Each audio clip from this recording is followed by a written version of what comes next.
സാമ്പത്തികമായും സാമൂഹികമായും പിന്നോക്കം നിൽക്കുന്ന അശരണരും നിരാലംബരുമായവർക്ക് കൈത്താങ്ങുന്ന നിലക്കാണ് സർക്കാർ സാമൂഹ്യ സുരക്ഷാ പെൻഷൻ നൽകുന്നത്.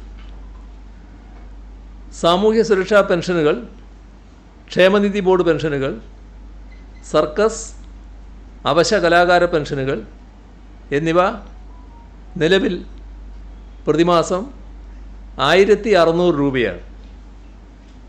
ഈ തുക മുടക്കം കൂടാതെ ജനങ്ങളിലേക്ക് എത്തിക്കുക എന്നത് വളരെ പ്രയാസകരമായ ദൗത്യമാണ്.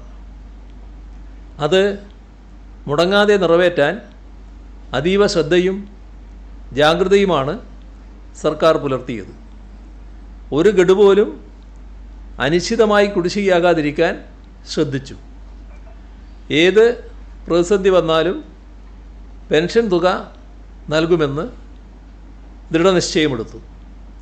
ഇപ്പോൾ സർക്കാർ നിലവിലെ പ്രതിമാസ പെൻഷൻ 1600-നോടൊപ്പം 400 രൂപ കൂടി ഉയർത്തി പ്രതിമാസം 2000 രൂപയായി വർദ്ധിപ്പിച്ചതായി പ്രഖ്യാപിക്കുകയാണ്.